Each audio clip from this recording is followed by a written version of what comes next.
My name is Asanda Kupa, so I'm a visual artist. I'm based in Eastern Cape. I was born and bred there in a small place called Montino. Now I've been here for 2 months now. I'm actually here on a residency. It's a 3-month residency by Nando's, Contra and Augustus. Yeah, no, actually I was invited. So when there was the open studio at Augustus, so this year I think Nando's started to partner with them. So I've been working with Nando's for a couple of years now. So they had an opportunity to give one artist a residency for 3 months during that time until now. So they invited me for that because I'm working on an artwork for London 154 in October. So 154 is an art fair. It's like an African art fair, so it started in London and it also goes to New York, and now they have also introduced it in Marrakesh. So they host African artists. So my work is based on a shepherd. So because of my life, I'm quite a nomad. I move around a lot. So I look at shepherds' lives. So specifically with this work, I'm using Sotho shepherds. So it's more like, going around, finding greener pastures. So with my work, it's just like going around residences and not traveling other countries, just to improve the quality of my work and my life. Yeah, I do have a lot of people that I look into, works that I love. Like it's quite a lot, it's difficult for me to, pinpoint one person, but if one person comes to mind, would be Patrick Mawuto, who is a South African artist. I love Pat's work because he's not actually boxed into one type of work, so he experiments in different types of mediums. He does sculpture, he does painting, he does drawing. So you can't really say he does just one, type of thing, which is actually what I really enjoy about him. But I have other, artists that I really enjoy or that inspires me, like William Kentridge.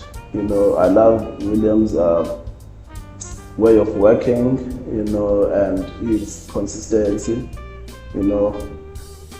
Yeah, I get inspired by also my peers, people like Nelson Makamo, those guys really inspire me, Yeah, so I look into a whole lot of, different artists, I don't have someone specifically that I can say, that really inspires me. But I look into a lot of other people's work.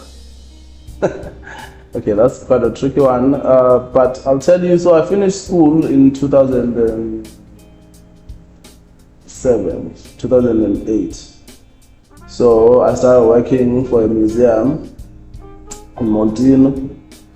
So when I was there, I used to look at art history, look at a lot of art history books, and then I applied for residency. So I started doing residencies while I was still a museum worker. So, and then I started moving to Joburg to find a studio. So I'd say actually my art career started in 2011 when I moved to Joburg, which was at the Bergfeld Artist Studios. And then I received the Kasira Bells Award, which actually, I think pushed my work.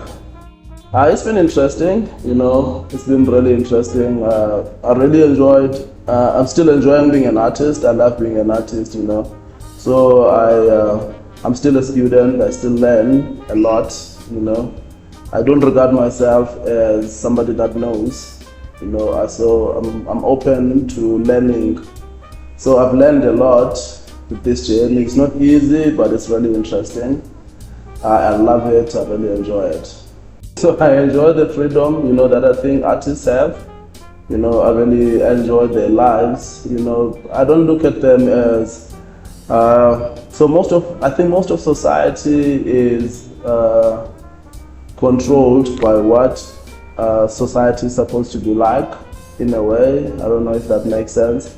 But I feel like artists, live their lives the way they want to.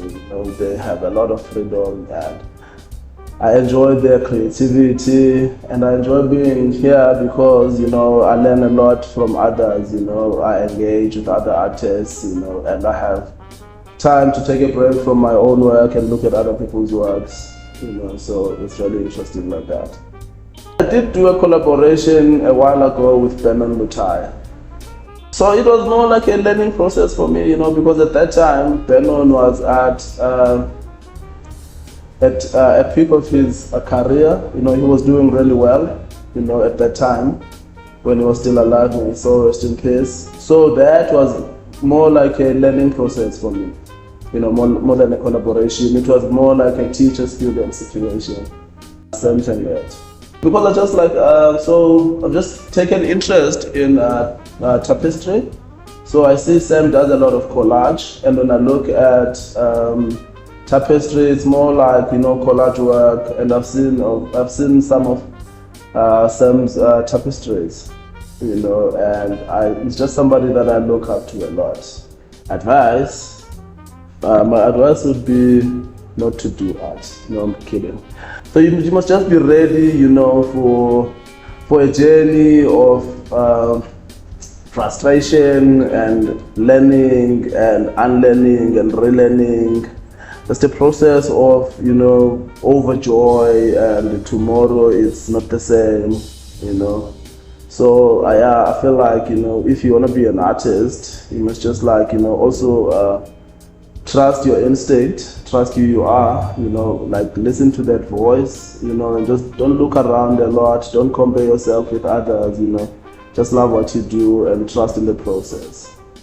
No, I love criticism, I don't take it, negatively. So I've grown to love my work and to accept who I am and to accept my work, and I accept that not everybody is going to like what I do, which is okay, I like that, I don't want everybody to say wow to me, I like criticism so that I can grow from it.